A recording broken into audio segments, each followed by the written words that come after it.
Vous allez bien? Ouais. Toujours sans C'est toi qui as toujours Non, moi je fais pas de prosélytisme, mais là, j'ai dit tiens aujourd'hui je vais l'amener un petit peu quoi. Voilà. Il faut quand même qu'on en parle un peu de temps en temps. Parce que c'est une véritable honte ça. Il a festé son anniversaire en prison. C'est le 17e. Ça bouge pas. Enfin, 16 ans et demi quoi, voilà. Alors, bonjour, alors, ce t-shirt, vous pouvez m'expliquer? Oui, bah écoute, je suis responsable du comité de soutien Yvan Colonna sur Paris. Et pas que ça d'ailleurs, je suis aussi responsable de l'aide humanitaire aux familles des prisonniers politiques corses incarcérés en région parisienne. Alors je ne fais pas de prosélytisme, aujourd'hui j'ai fait une petite exception, je ne le fais jamais. J'ai eu envie de me faire un peu plaisir et il est temps de temps en temps qu'on sorte un petit peu les vieux dossiers dans la poussière, hein, qu'on les poussière un peu et qu'on voit que ça ne s'arrange pas dans ce pays. Voilà. Mais je suis gilet jaune aujourd'hui. J'essaye de faire les choses en ordre. Et bon, de temps en temps, il faut dévier un petit peu. Quoi, voilà. Donc Yvan est toujours en prison, il a été condamné sans preuve, 3 fois d'ailleurs, des procès truqués. J'étais aux 3 procès, c'est une véritable honte, magouille et tout, judiciaire. Bon. Il n'y a rien à en tirer. D'ailleurs, le ministre actuel, qui était son avocat à l'époque, Dupond-Moretti, avait dit qu'il peut être défendu par les 100 plus grands avocats du monde, il sera quand même condamné, parce que c'était hors de le condamner. Déjà, il y a Sarkozy qui avait dit 2 jours avant les élections, nous avons arrêté l'assassin du préfet. Jamais il aurait dû dire ça, puisque quand on est arrêté, on n'est pas forcément coupable. Hein.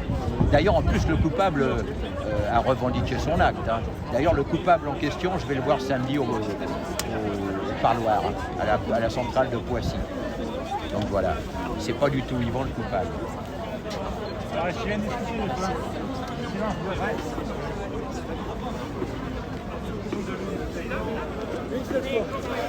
C'est le gilet jaune depuis toujours, depuis les premiers jours, gilet jaune?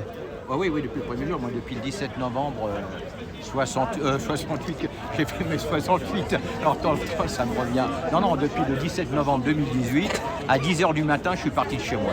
Et par rapport à un acte gilet jaune comme celui-ci, chaque premier samedi du mois, pour vous c'est quelque chose de différent? Il faut que vous soyez là? Ce sont les médias qui vont dire des choses, pas forcément les bonnes choses pour vous? Moi, les médias, pour moi, la manif telle qu'on l'a fait des médias, je suis contre. Pour 2 raisons. Ouais. Parce que premièrement, il n'y a pas un chat dans les locaux. Et deuxièmement, c'est un parcours où personne ne nous voit. On est très peu vus. Moi, je dis qu'il faut faire surtout des manifs où il y a des quartiers populaires, très populeux, très remplis d'habitants.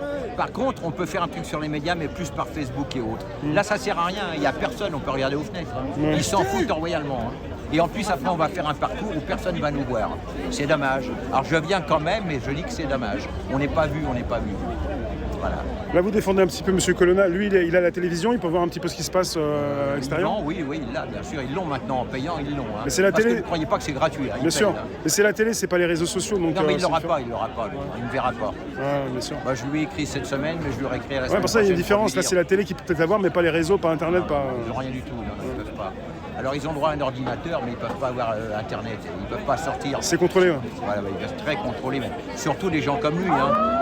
Des gens comme lui, comme Alain Ferrandi, comme Pierre Alessandri, qui sont considérés comme des hauts terroristes. Quand on défend sa patrie, qu'on défend la liberté, on est un terroriste, il faut le savoir. Et le jour où on est libéré, on est des compagnons de la libération, on est des héros. Moi, je dis toujours une chose. Le préfet Irignac, le pauvre, il s'est fait assassiner alors qu'il était assez aimé. Hein. Il ne s'est pas fait assassiner, il s'est fait exécuter. Parce que quand on tue, on exécute le chef des forces d'occupation d'un pays, c'est pas de l'assassinat, c'est un acte politique, c'est un acte de résistance. Maintenant, si on dit que ce sont des assassins, les assassins du préfet Irignac, alors il faut considérer que le colonel Fabien n'est pas un héros, mais un assassin, parce qu'il a mis une balle dans la tête d'un jeune Allemand, dans la nuque. Donc voilà, il faut savoir, il n'y a pas de poids de mesure. Et c'est comme ceux qui ont tué Reinhard Heydrich, les 2 Tchèques, je ne me rappelle plus de leur nom, Pavlov, enfin je ne sais plus. Ou ce sont des héros, ou ce sont des assassins. Alors pour l'instant, les Corses sont perdus, puisqu'on est toujours en occupation française, donc pour l'instant, ce sont des assassins. Si un jour on a notre indépendance, ça sera des héros. Oui. Voilà, c'est tout. La télévision, ça coûte cher dans une prison? Écoute, je ne sais pas, mais aux alentours, à une époque, hein, je me suis pas trompé, à une époque c'était 70 € par an, par mois. Par mois, ouais. Maintenant, je ne sais plus, j'ai pas suivi. Ouais, c'est un budget quand même. C'est un budget. Donc ne croyez pas que c'est le 3e c'est un établissement 3 étoiles pour les prisonniers. Ça, c'est du pipeau. Hein. Ouais. C'est ce que racontent certains abrutis quand ils gueulent contre les racailles, ils les englobent tout. Tout se paye en prison. Et ça coûte 2 fois, 3 fois plus cher. Alors, ils n'ont pas le droit au basket. La famille n'a pas le droit de leur en amener. Ils doivent les acheter en prison et ça vaut une fortune. Ah d'accord, on Ça peut vaut pas 2 ramener fois les choses moins chères, il faut les acheter en prison. Non, on doit cantiner. Et c'est beaucoup plus cher. C'est une véritable honte. Aujourd'hui, l'administration pénitentiaire, c'est un commerce. C'est une industrie aujourd'hui. Ouais. Alors après, je peux dénoncer autre chose, sans que ça crée des polémiques. Attention, pas de racisme. Hein. Et à certaines fois, vous êtes obligé d'acheter du cachère. Vous bouffez du cachère alors que vous n'êtes pas juif. Pourquoi ? Parce que le fournisseur est juif. Alors ça y est, on vous vend du cachère et vous êtes chrétien ou vous êtes athée et vous êtes obligé d'en bouffer. Vous prenez ce que vous avez, quoi. C'est pareil aussi pour le halal. Oui. C'est pas normal ça. Voilà. Ça, je voulais le dénoncer depuis longtemps, mais c'est fait. Et après, qu'on ne me traite pas de raciste, parce que moi j'ai des amis arabes, j'ai des amis juifs. D'ailleurs, j'ai une amie juive. Non, mais je veux dire, c'est toujours déformé. Non, mais c'est bien de le préciser, vous avez raison. Il y en a marre de ces déformations, Constance. Bien sûr. Moi, je dis ce que je pense, mais ça n'a rien à voir avec le racisme. J'ai des potes maghrébins. J'ai une amie là, juive, je ne sais pas où elle est. C'est pour un respect de chacun, ce que vous dites. C'est un respect de chacun. C'est pas une haine ou quoi que ce soit. Du halal ou du cachère si on n'est pas juif ou musulman, c'est tout. Voilà, et Monsieur Colonna, c'était Monsieur Dupond-Moretti, son avocat? C'était un de ses nombreux avocats. Parce qu'il en a eu beaucoup. Hein. Et il va rester combien de temps en prison? Il aurait dû sortir depuis longtemps parce qu'il est innocent. Il a été condamné sans la moindre preuve. Et à combien d'années alors? À perpète. Perpète. Alors il faut savoir. En France, c'est quoi? C'est 20 ans? Alors perpète, non. Alors là, c'est encore tout. C'est encore.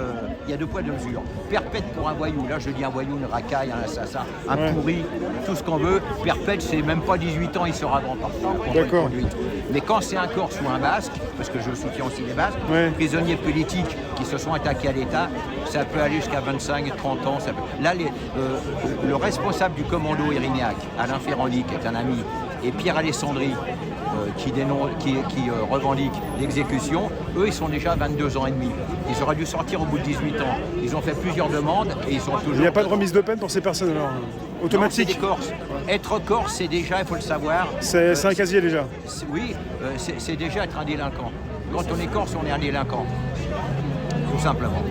Alors évidemment, il y a des délinquants corses, comme maghrébins ou français, le problème n'est pas là. Mais quand on est un militant indépendantiste, on est forcément un délinquant. Je suis moi-même un délinquant, vous vous rendez compte, j'ose aider les familles des prisonniers politiques corses et Yvan Colonna depuis des années. Ça fait des années que je peux les chercher en ligne, je les mène en prison, on les nourrit, on les loge, on les ramène à l'avion. On n'a fait que ça. C'est d'ailleurs pour ça que je suis à Paris, que je ne suis pas encore. C'est pas un délit, c'est l'humanité, c'est l'être humain. Oui, mais je suis un terroriste. Ah bon? Je suis forcément un terroriste quand on fait des choses comme ça. Donc voilà. Voilà. Merci. Je suis bien content d'en avoir parlé un peu parce que c'était pas le but, mais moi je fais pas de prosélytisme. Vous pouvez me rappeler votre prénom? Dan Laude. Merci. Je suis corse avec l'accent parisien, ce qui fait rire mes compatriotes. Bah oui, toute une vie ici, évidemment. Et vous reprenez l'accent quand vous allez là-bas ou... Je ne le prends pas, mais les intonations reviennent un peu quand je commence à parler. Au début, on a du mal à me comprendre, puis après, je me remets à... On peut dire à ceux qui ne savent pas, il est où, Monsieur Colonna, à ce moment? Dans quelle prison? À Arles. Arles. À la prison d'Arles, la centrale d'Arles. Merci. Voilà. Merci bien. Mais je suis aujourd'hui gilet jaune, parce que les gilets jaunes, c'est un combat social, c'est un combat économique, c'est un combat de liberté. Ouais. Merci.